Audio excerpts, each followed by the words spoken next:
Oh, baby, we are back. It's Tuesday night here on the Crowded Booth. Welcome to if you're listening or watching via Facebook, YouTube, or Twitter. If you're watching via Twitter, got to be careful with the language there. Almost messed that up. If you're watching via Twitter, we encourage you to like it, follow us, and then hit the little retweet button. That helps us get out there to the people. If you're watching on Facebook, like this, share it, start yourself a watch party so you can indeed enjoy an action-packed hour and about 3 minutes show. Because, I've been looking, the show that you and I did together a couple of weeks ago or a couple of times ago, we went over a little bit, all of us kind of going over, but hey, that's fine. We don't have any other programming. We're our own independent thing. We can go as long as we want. And if you're watching on YouTube, hit the little subscribe button and then also hit that little bell because you'll get notified when we go live. And make sure to comment as well. We're going to be rolling all night long here. Actually, just for an hour because Ralph's got to go to bed. But we're going to roll with some great content. First off, my co-host, my guys that are here with me tonight, Ralph Leary and Will Mannis. Will, you're sporting the Auburn polo. You played some golf today. Ralph, you are in the normal attire. We're not wearing Crowded Booth attire today. Wanted to show off what I've got rolling on here.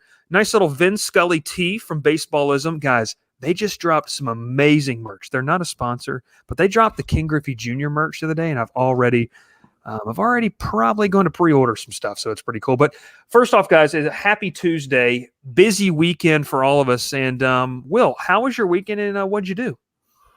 I worked. It's like you say the same thing every time.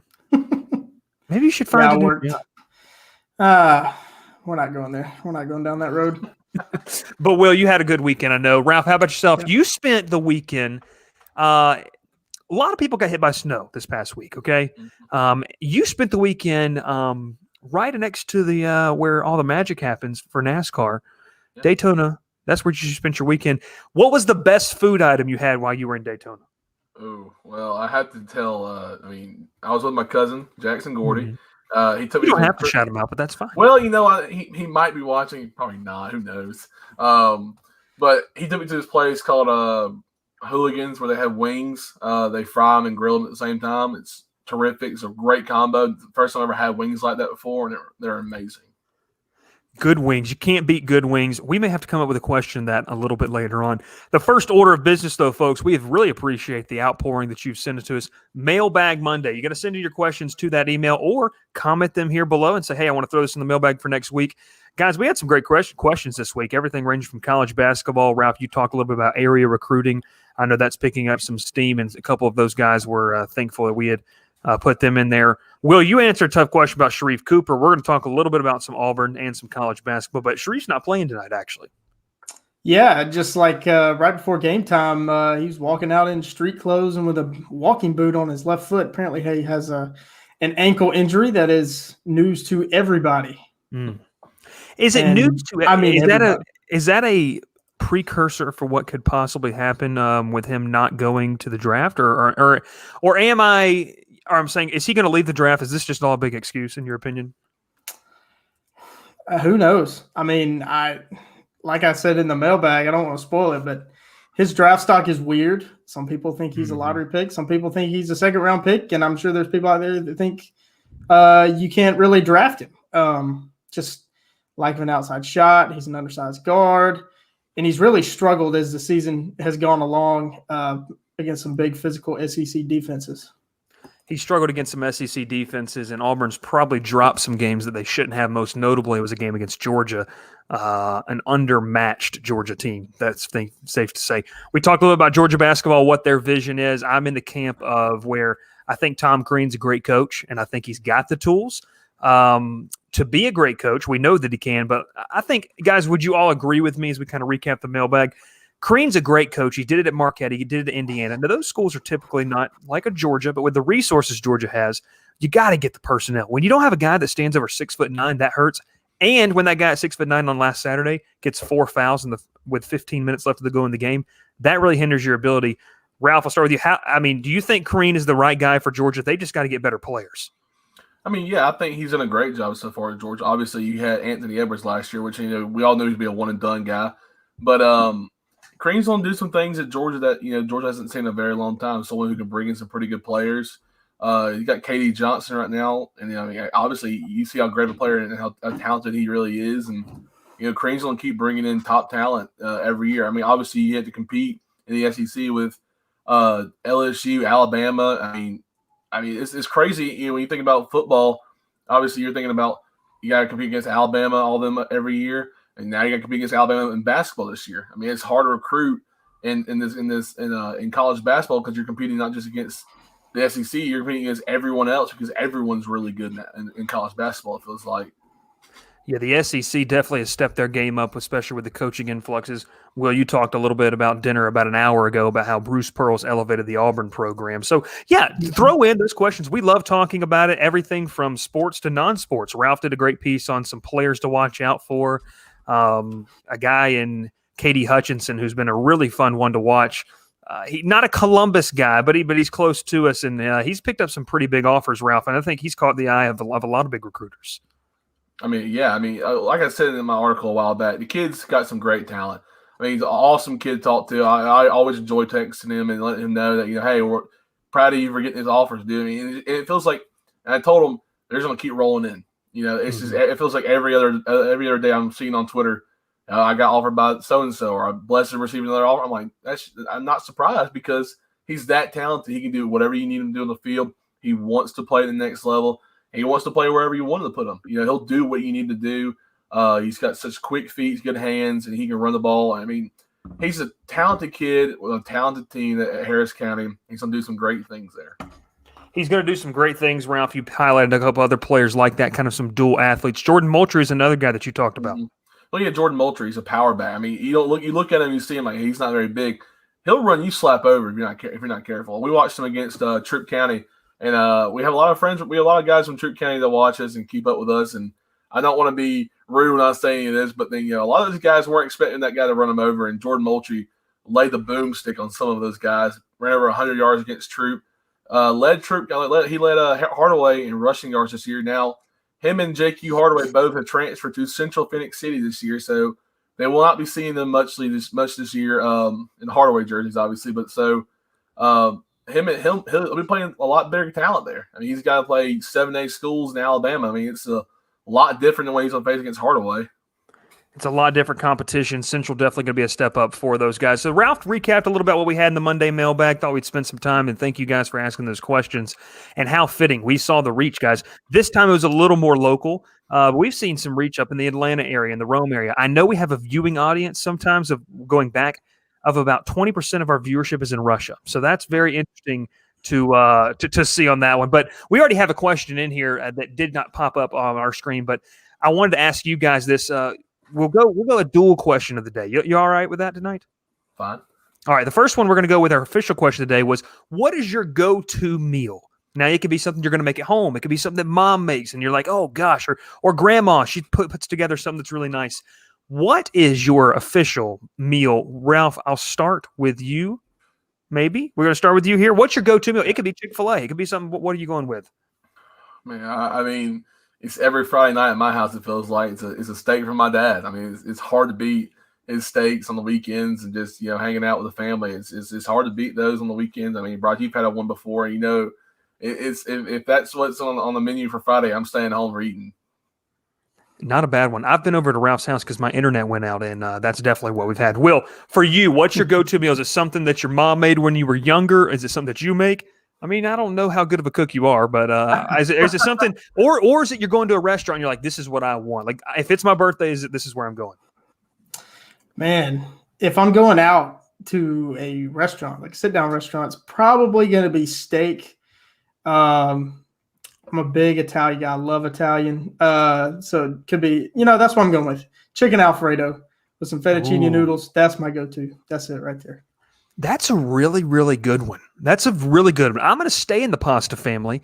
We have a homemade spaghetti sauce recipe in our family that absolutely, Ralph, I think you may have had it before, but it absolutely is phenomenal. And I can't ever go back to ragu. I like ragu. I'm sorry, I can't go back to you, but no, this is a good thing. So why were you ever eating ragu? Yeah, Hey, I'm sorry. I apologize. I mean, I wasn't a big baller. If this is when you were at Barry, that's a different story. But yeah, there were some dark times there. No, indeed. But no, I want to shout out some people watching. We have some good fans we know watching. AJ Ingram tuning into the show right now. He's a good friend of ours, and so we appreciate y'all for watching, liking, and sharing. Keep those comments coming in as we talk more and more. But spaghetti, I'm going to roll with that one, and then I'm going to throw with a side of garlic bread. Side of garlic bread, can't ever go wrong with that. If you're having Italian food, you got to have some garlic bread. I want to throw the next question up here, guys, and just very quick, what is your favorite, because this is a comment, what is your favorite minor league team name? And just give me the name, give me the name, and then we'll roll with a mailbag question, because we're gonna turn that one into a mailbag question. Or do you just want to hold off? You just want to hold off and go with mailbag? I mean, I've got two of them. All right, roll with them real quick.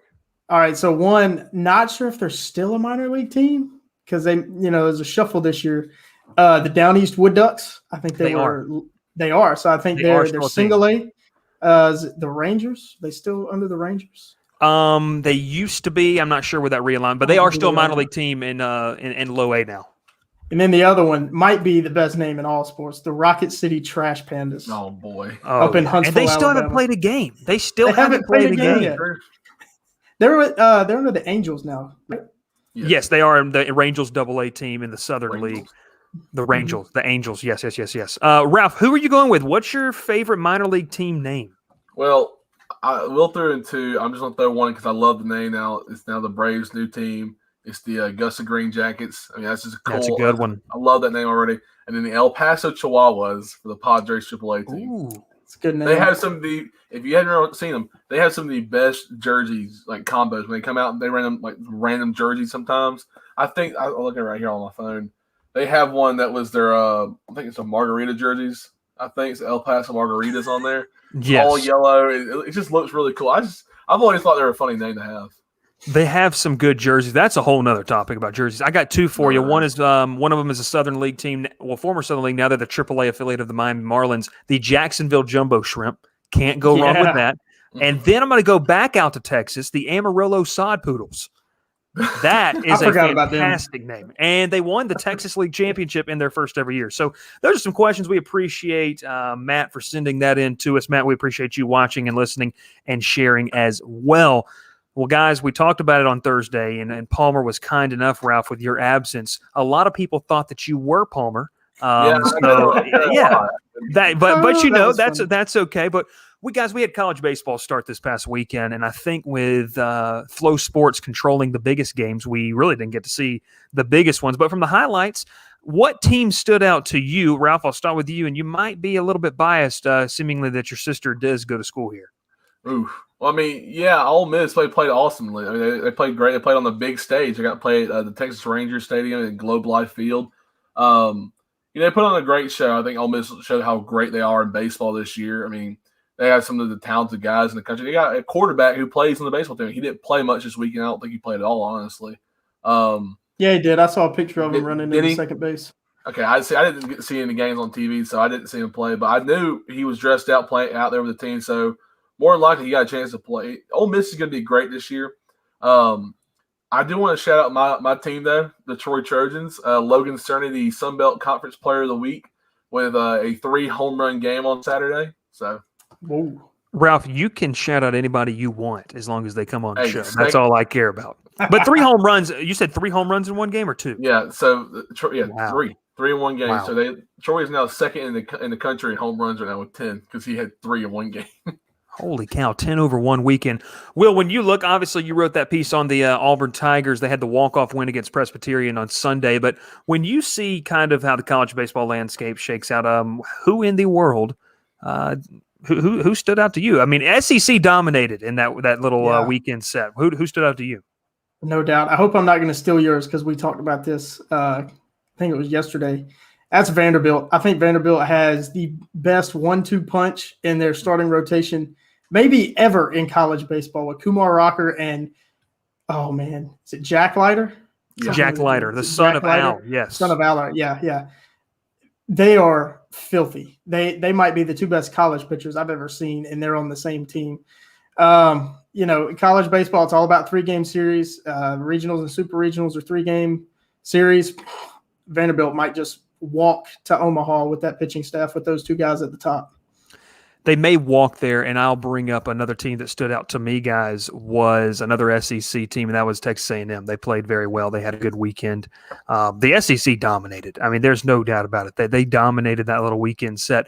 I want to bring this up because I think what's important, this was a conversation that was going on, and so we're actually going to pivot away from this and away from what we were going to talk about and kind of talk about this. Because, guys, there was a lot of talk that Vanderbilt could beat a minor league baseball team with their rotation. And that argument comes into a lot of times, Alabama could beat the New York Jets or something like that. But we have to remember, and this the guy who tweeted out, and I hate that I don't have his name or tweet right here in front of me, but the guy who put this out, he said, that's cool. And Vanderbilt's talented. I mean, they very well, like you said, will run the table, go all the way. But when you look and see what this team has to offer, you have to understand everyone at that AA level, that's where the top tier prospects are. These are guys that when you look, Dansby Swanson, who when he was in AA, he batted .251. Okay. David Price, he was all right in AA. So you're talking about that is a steep level in competition. So Vanderbilt's a talented team, but guys, do you buy into the whole argument overall that college teams could beat pro or just say professional teams at all? Ralph, I'll give it to you first. I don't really buy into that. I mean, these guys are professionals for a reason. Not everyone makes it to the pro level, obviously. So obviously you have a few studs on every college team for every sport. But, you got to fill out that whole entire team. Now, NFL, you got guys who are all pros. They're all getting paid millions of dollars to play that sport, or even hundreds of thousands of dollars in minor leagues. So I don't believe Vanderbilt could be a minor league team. I think every minor league team is good for their own reason. They play very top talented players every single year, every single day. You're not playing against a scrub college kid, who worked his way into a AA team also. You're talking about guys who are from out of the country who are – all they know is baseball. That's their livelihood. That's all they have. All they have to do in their life is play baseball. So that just doesn't make sense to me. I don't think. I mean, Vanderbilt's very good. Don't get me wrong. I don't think they could be a minor league team though. Will, I'll throw it to you now. When you see how teams shake out and what they're able to do, I mean, there's been some talented, and guys, we talked about it the other night in our Twitter DM chat. Vanderbilt might boast the best 1-2 college punch of a rotation we've ever seen. Now, we've also pointed out that Garrett Cole and Trevor Bauer, whether they played together, I can't quite remember. But when you look at when they played together, but were they at the level they are now? You know what I'm saying? Like Garrett Cole, we know what he is. We know what Trevor Bauer is.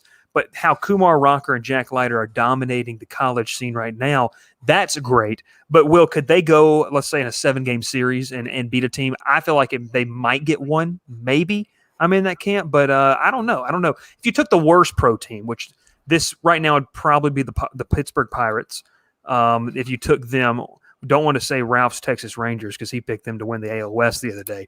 But, Will, when you look at it, do you think that these teams you think a college team could knock a pro team off in a best-of-7 series?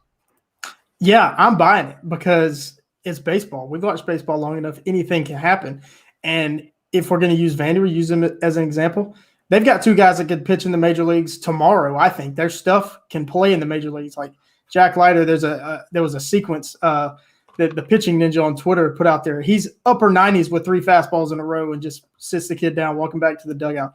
Not all college teams, like the team Vanderbilt went up this past weekend, Wright State. I don't think Wright State could beat a major league team, but I think Vanderbilt could. I think some of the top teams in the country could. I mean, you look at Ole Miss, we talked about them. I think they could. Texas A&M, I think they could. It's baseball. Anything can happen. You never know. I mean, and some of these college pitchers, they can be buzzsaws even for big league teams. You catch them on the wrong day, and it's going to be slim pickings. You say that, and I think what brings up a good point that I was maybe not thinking about was you have teams that could do that, and baseball is one of those sports where weird things can happen. Now, football or basketball, sheer athleticism will win, and talent. Right. Yeah. Those are pro teams those are nice all the way. But baseball is truly, in my opinion, the game of inches, because you hit a ball 2 inches to the left, it's a completely different outcome kind of thing. So if they're able to put together, we look at it in the major leagues. How many wild card teams are making it to the World Series? I mean, they weren't better in that season than like the Dodgers. Dodgers have been beaten by wild card teams. Take the Nationals 2 seasons ago. Yeah, the Nationals. I didn't think they would even make the playoffs, and they won the World Series. I mean, so baseball, anything can happen. And these top college teams, they're built like a really good pro team that contends, because there's so many teams.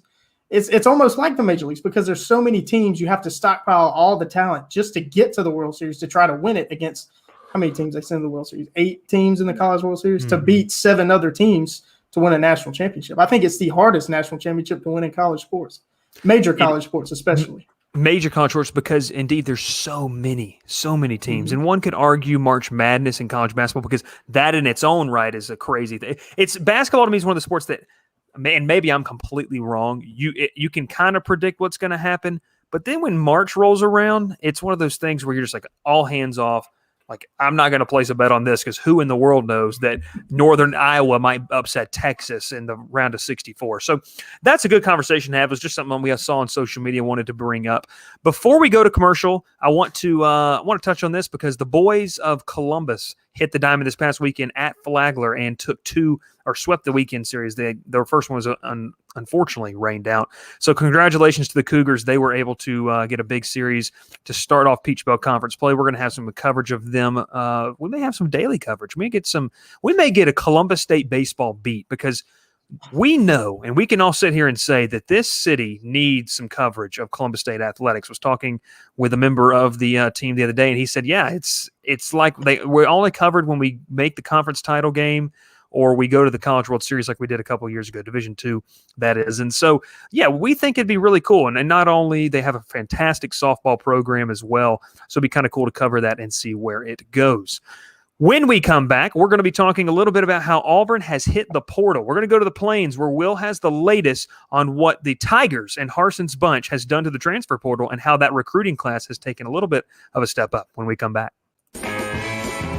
Cook's Place began serving our signature hot dogs in 1985 from a cart on Broadway.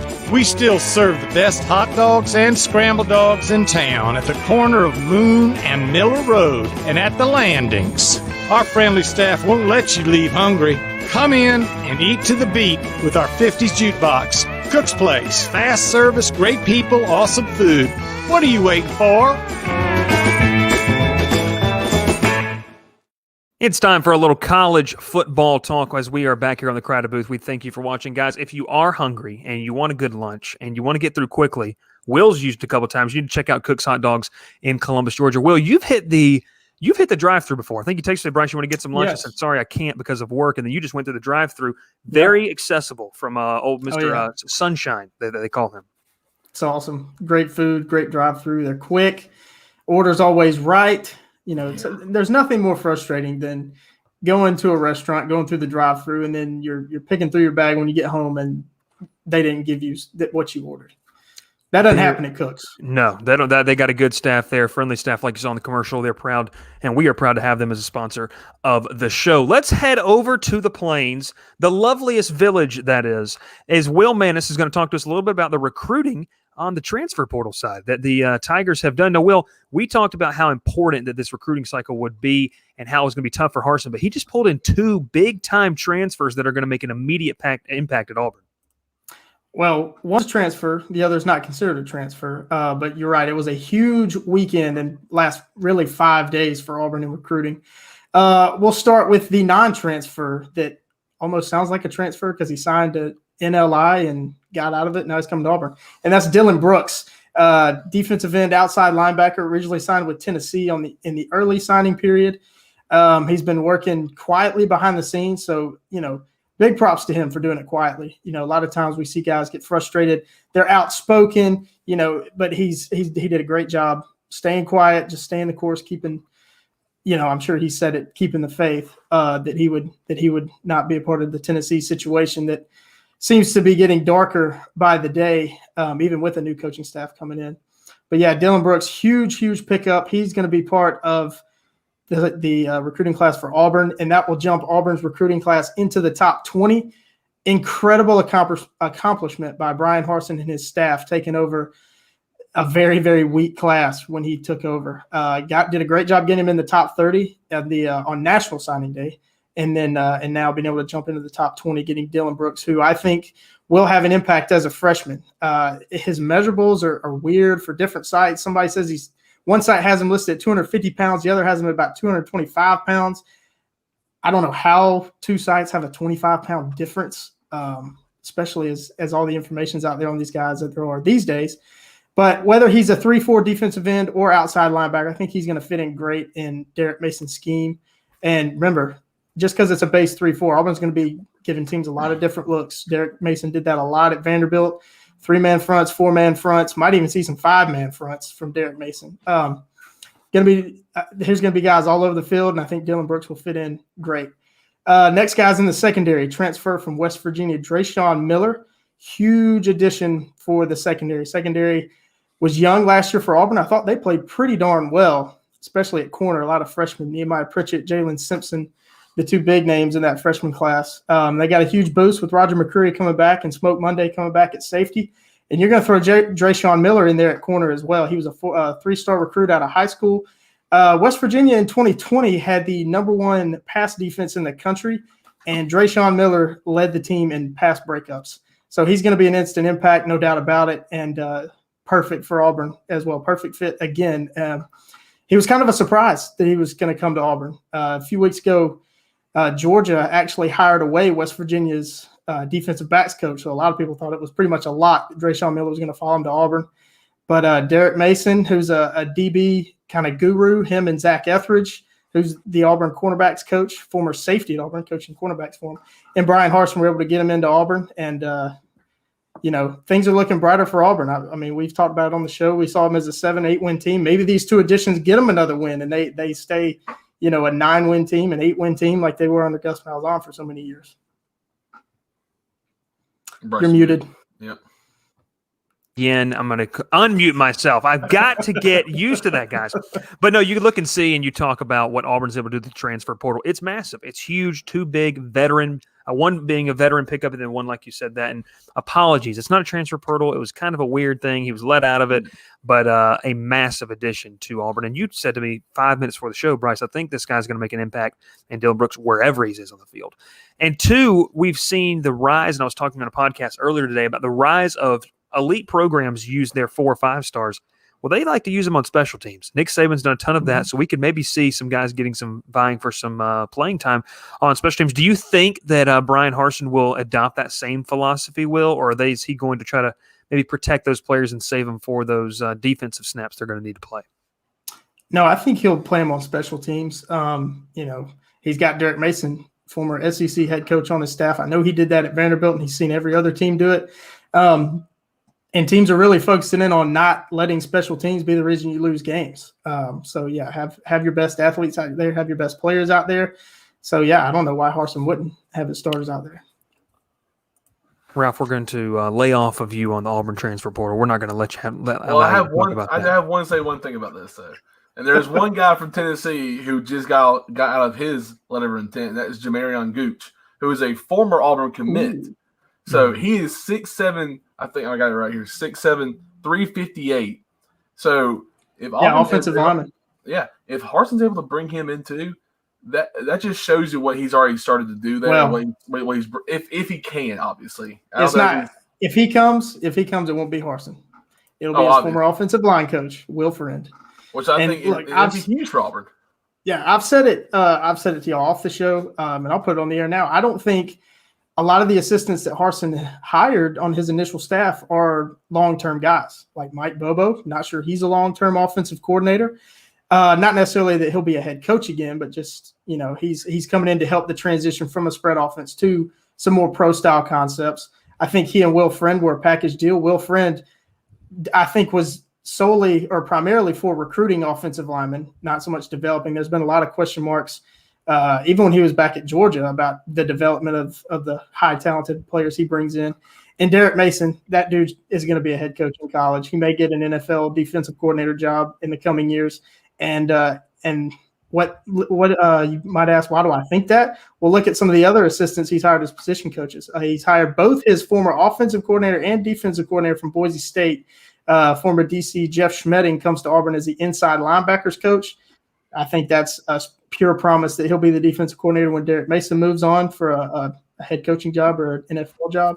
And just a few days ago, he brought in – now I'm going to butcher his name, so bear with me. Eric Keesaw, I think, was his offensive coordinator at Boise, and he's an offensive analyst. So he's in an off-field role with Auburn, and I would imagine he was promised the coordinator job. But he wasn't retained from Boise State, so it might just be, some familiarity thing, kind of help recruit some West Coast guys, because we know Harson's going to try to be national recruiting-wise. But, I mean, Brian Harsin, I think it's incredible. He's done a great job this year and assembling the staff now, but he's also kind of assembling his staff for years to come and parts of his staff in coming years. So great foresight by him, especially if it turns out that was his plan. We love talking about Auburn and kind of the vision they have for the program, so it's going to be a ton of fun to see what they do. Will is on the ground, technically, over there in the plains, we'll say. We thank Austin Biley, another viewer, for watching, and Patience as well. Patience is a massive Georgia Tech fan, and we appreciate her watching as well. She just sent me a little bit of a comment saying, great job, love the show. The Jackets right now, they're firmly a bubble squad, and we're going to talk about that. It is time to get a little bubblicious. Who to watch for on the NCAA tournament bubble as we get ready for the home stretch right here, folks. Most teams only have 3 games left, which means this week, Saturday, and probably next week with maybe a game sprinkled in depending on what needs to happen. So we're going to get a little bubblicious here. I just tweeted it out. Join us if you'd like to get a little bubblicious and talk to us about what you would see with the NCAA tournament. Talk to me, guys. Who is a bubble team for you that you want to keep an eye on for? Ralph, I'll start with you because I think you got yours off the top of your head. Yeah, I'm going Indiana. People might be shocked by that because they're not a top Big Ten team this year, obviously, but the Big Ten's loaded this year. Indiana has 2 very big wins this year, both against Iowa. And you win both games against Iowa this year, who's a very good team. I don't see what's wrong with them not being a good bubble team this year. They played a very tough conference. They're doing very well in their conference. I mean, you just look who's in the conference this year. They got Ohio State, Michigan, Purdue. I mean, everyone's good this year, I believe. And in the Big Ten, I made the statement at the beginning of the year that Big Ten wasn't as good as I thought they would be. I was wrong. Freezing cold. Yeah, it's a freezing cold take. I'll stall on that one. Indiana's my team. I just think they've always been a very good, bubble team. Even if they're not a bubble team, when they make it to the tournament, they somehow run a few rounds and they get close to making it all the way. But it's March Madness. Anything can happen. And, Ralph, they're going to have some opportunities in a Big Ten tournament to knock off some big teams, which makes them firmly a bubble squad. Will, let me go over to you now. Who is feeling a little bubblicious? Who are you scrub-a-dub-a-dubbing into the NCAA tournament this year? I hope our friend Austin Biley's still watching. He's going to love this one. He it's is. The Colorado Buffs of the Pac-12. Oh, boy. I've watched them a few times. They are really, really good. They're a sneaky team. They can make a Sweet 16 run. They're led by their point guard, McKinley Wright, and their forward, Evan Batty. I think it's Evan. Mm-hmm. I got to get better with my names, man. I don't know anybody's name. But they're really knows ours. Yeah. They're an extremely well-coached team. They play well. They're fun to watch. If you get a chance to watch some Pac-12 basketball, be watching for Colorado. And you get the pleasure of Bill Walton on the call for those games. So, Bryce, I know. Hey, Bryce, I know you don't like Bill Walton. I love listening to Bill Walton broadcast the game. He is hilarious. He's hilarious. We just had a comment from a fan watching, said Batty is a monster on the boards. Yeah, and a great player. You know who he reminds me a lot of? And this is a tall comparison, but he reminds me of Charles Barkley. He's undersized. He's scrappy. He's good around the rim. Seems to get every rebound. He doesn't run the floor as well as Sir Charles did, but around the rim, man, he's a force, and he's undersized. I think he's only about 6'9" or 6'10", but he plays center for him. So Austin Biley was watching. Charles, he screams out. Yes, Austin Biley, the big Buffs fan. I'm going to get a little bubblicious. I'm going to pull out the soap. I'm going to lather myself up, and I'm going to tell you who in the world needs to be. With these Don't are take getting it that crazy. Please Don't don't take say it that. that crazy. Take that back, please. But I'm going to roll with this. I got a couple teams for you. I'm going to start out in the SEC, a team that is a bubble team for me, the Ole Miss Rebel Black Bears, the Rebels. That's how we call them on Land here. Sharks, The Land Sharks, Land however you want to call them. Sharks. This is the upcoming schedule. the Tonight, Fighting 9 Lane o'clock, Kiffins. an hour after the conclusion of the show, the Rebels will take on Missouri.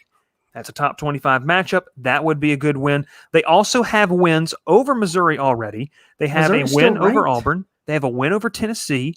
They have wins over as well. I apologize. They have a non-conference win. They have a win over Middle Tennessee State, which is actually one of the frontrunners for the Conference USA. So that's actually a pretty decent out-of-conference win. They're Ole a good Miss mid-major Ole Miss still has some opportunities that they would love to see what happens. Then I'm going to go to the ACC. My guy with the face shield, Josh Pastner.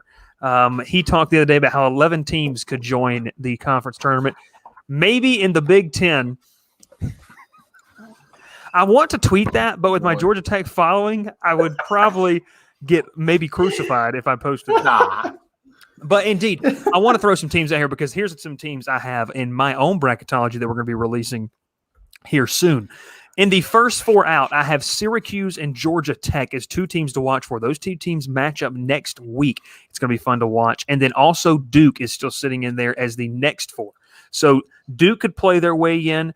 Syracuse could, and so could Georgia Tech. The fun thing about it is Georgia Tech plays those 2 teams. The Jackets have a net rating of 49. Guys, I'm completely into net ratings. I'm a little bit of a nerd about it now. It's kind of bad. But it's going to be fun to see. We're getting close to tournament time. Obviously, we didn't have it last year. How do you feel about Ken Palm? I'm more of a Ken Palm guy. Ken Palm is good. Ken Palm is really good. I think I'm rolling with net rankings just because it's like the new sexy thing. It's the new sexy thing on the block, and I'm like, yeah, I'll roll with that. And, that's good. Is that like batting average in baseball? It's more like OPS. I think you have to combine a lot of different things, but we're going to just stop that here. I want to go. Give me your favorite team. Let me say something about Syracuse really quick. I've caught a couple Syracuse games. They're a weird team, very inconsistent. They had a huge opportunity to try to make the tournament this week. They took on Duke and kind of got obliterated. Yeah, not a good look. And it was not. They did not play well. I think if they win that, they're in a great position to make the tournament, but they didn't. And let me throw this in with Georgia Tech. If they win out, they're playing Virginia Tech right now. I don't have a score update. Patience, if you're still watching, please put that in the comments. But if they win this one and they win out, that's a quad 1 win over Virginia Tech. And then North Carolina, 21 all. Okay, so North Carolina, if they keep playing, the Jackets knock them off early in the year. That's 3 quad 1 wins against some of the top 3 of the 4 teams in the ACC are right now, standings wise. You'd have beaten Florida State. You would have beaten, and think too, you took Virginia down to the wire, which is absolutely crazy. Georgia Tech has quietly had one of the better seasons across country, especially in the ACC. Mm-hmm.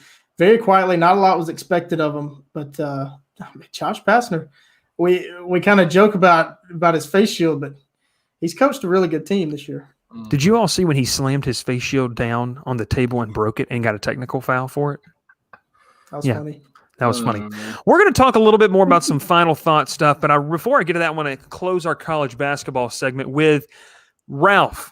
Who is going to be your favorite team to watch in the NCAA tournament this season?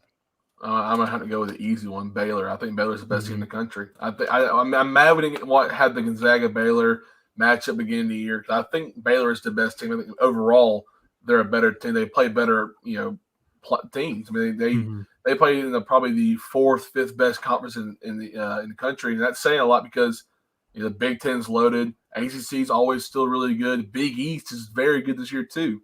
So I think Baylor's a team I'll watch. I think they're my favorite to win it all. I mean, I would love to see Florida Gulf Coast come back and just start having a slam dunk contest in the game again. But, I'm rolling Baylor. Will, who are you going to roll with? Did Ralph really say the Big 12 is like the 4th best conference? Yeah, I wasn't going to say anything. That's okay. It's all right. Ralph's throwing out the hot first- takes. He went Texas First, he Rangers. said the Big Ten wasn't going to be good. Then he says the Texas Rangers win the AL West. Now he says the Big 12 is the fourth best basketball conference in the Throwing country. names out there right now. I thought I was the one that was supposed to bring the hot takes. I wouldn't throw that But hot no, take. I want to watch Michigan. I'm doing it. Michigan's my pick to win it all going into the tournament. I mean, they've played probably the hardest schedule. They play in the toughest conference. Yeah, the Big Ten's the toughest conference, Ralph. I didn't say they weren't. That's okay. Before That's the okay. season. It's all right. I'm just giving you a hard time. Yeah, no, it's New York. that Michigan's a talented team. I'm going to roll with mine, and we're going to do the first ever headgear. They play in the SEC, okay? And I think you guys may know where I'm going with this one. They're going to play in the SEC. They're a talented team. They've been on fire all season long. So let's give a big round of applause here to the Alabama Crimson Tide, baby. We got the Crimson Tide hat right here. The Tide are going to be getting some Bubblicious, and they're going to go all the way. So let's go ahead and play Only a this fight screenshot song of one this, time please. for us. Will has left the chat completely. Please, somebody's on play. I don't hear it, Bryce. Bryce, we don't hear it. Give it up for the Crimson Tide, baby. They're Bryce, going we to don't hear win it. the whole dang thing. Bryce, we don't hear it. You don't hear it? You don't hear it No. at all? No. Gosh, you just got to love it. You got to love it. Oh, Man. That's okay. That's Just don't give me a completely okay. screenshot of Bryce right now wearing an Alabama hat. That's That- something I that's want to good have stuff right forever. That's what we got. We're going to bring Will back into the stream here. Will, are your feelings hurt that I brought that in here? Yeah, you're making me queasy. I'm making you queasy. Making Really? me queasy. At least you Yeah. didn't hear the theme song though, or the fight song. It Doesn't matter. Bryce has an Alabama hat on. Yeah, well, I mean, I got the Alabama hat on. Guys, what do you think about Alabama as a basketball program? I'll let Will I think as a program overall, I'm very interested to see if they can keep this success going.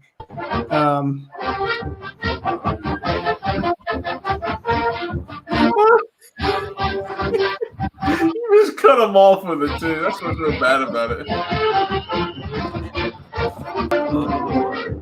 Buddy, our viewer count just went up because I picked the Crimson Tide. They're going to win it all this year.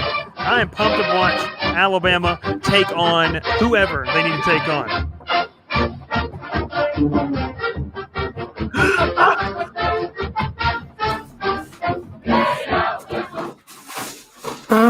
Thank God that's over. Okay.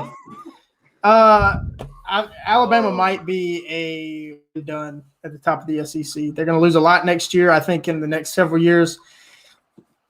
I'm going to get a lot of hate for this. I think they're going to lose Nate Oates, even though he just signed a contract extension. I think he's going to be a lot of blue blood jobs are primed to be coming open in the next couple of years, namely Duke and North Carolina. I think he will jump to one of those jobs. I don't think he's really in it for the long haul at Alabama. I think Alabama's going to win the national championship, Paul. Ralph, you got anything? I will quote Will Mannis right here. They don't play anyone, Paul. If Alabama wins a national championship in basketball Okay. before Auburn does, Oh, say it, Will. I Say might it. have to stop watching sports, man. It's okay, Alabama Will. hasn't been this good in 40 years, It's okay. and great. They're having a great year. God, if they, Mhm. I thought Auburn was going to have something over them. Thought they were Baseball. You a little heated? a little bit. Someone just commented, Bryce, if you don't take that hat off, I'm rescinding my invite for all sporting events. I don't know who it was, so I really need you to comment that once again and let me know who it was because like I said, I have no idea. But the Crimson Tide, listen, they're a fantastic program. I got this hat. Actually did a little spoke over there. So yeah, did a little speaking engagement last year in Tuscaloosa in the second tier title town. Well, I got to give Valdosta State their credit, but we're gonna roll to the Stop play. talking like that. We're gonna roll over to the Crowded Booth play of the week. Okay. When we come back, we're gonna talk a little bit about baseball. But here's the Crowded Booth play of the week. Will, what do you want to say? I got an issue with this. The person that picked this is extremely biased. Yeah. Well, we'll see. It's not often you see a triple play in softball. The 0-1 pitch, slapped left side, caught. Could they get the triple play? Is it triple play? I think it might have been. It is a triple play. Well, you don't see that every single day, and it was led by Saleo. What a big-time play here. Catches it, makes the tag, and throws over to first. The Jackets are going to be up when we come back. I mean, that was pretty good. That broadcaster was actually pretty decent. That was a pretty decent broadcaster. The commenter that was actually, Austin Bell, I appreciate you for identifying, was Hannah Wheelis, an Auburn student who said she would rescind any invitations to go watch a game. Well, that's because you have yet to get a ticket for me to come to a game. Listen, this is something, too. Just got off the phone with somebody last night about this. If you give me the gear, I'll wear it on the show. Doesn't matter if it's an Alabama hat, if it's a Northwestern hoodie, or if it's a San Jose State t-shirt. I'll wear it, and I'll proudly wear that gear for you. We're going to talk a little bit as we wrap up here. Final 15, that means it's time for our final thoughts here on the show. Will, are you okay? Are you emotionally all right? You've looked a little scarred. I'm good. You're good. Will's going to send them to Auburn shirt soon. It's okay. It's all right. Ralph, I want to get it from you. Should Major League Baseball allow fans in the stands on opening day? Yes. I mean, it's a simple answer, yes. I mean, yes. Everyone has fans right now. Even the NBA is having some fans, I believe. I don't think not every team's having fans, but I'm pretty sure a lot of them are. But MLB should. I mean, the stadiums are, have a lot more space. You can, you don't have to fill the whole stadium in, obviously. You can have, 5,000 to 8,000 fans, and it'd be a solid crowd, even more maybe than that, honestly. I don't know how many fans should be let in, but if the NFL can do it, I think MLB easily can do it. I'll tell you this, too. I'll raise you one, and Will may be coming into this point right here. If the college baseball, who is just playing in Arlington, could have done it this weekend, they can throw fans in there game one. Will, what are your thoughts? Yeah, they should allow fans, and I think they should be at 100% capacity. Give the people the choice. If they don't want to go, they don't have to go.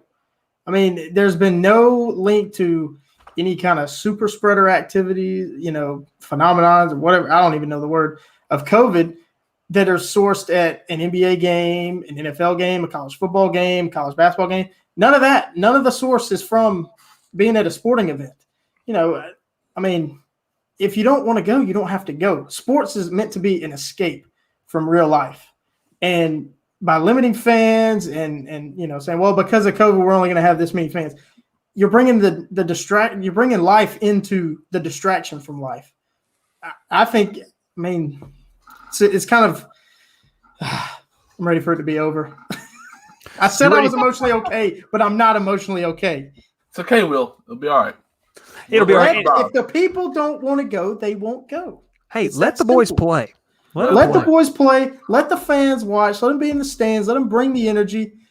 Look, the players should be safe, and they will be safe. You don't have the pregame stuff to let people come in and be at batting practice where they're close to the players.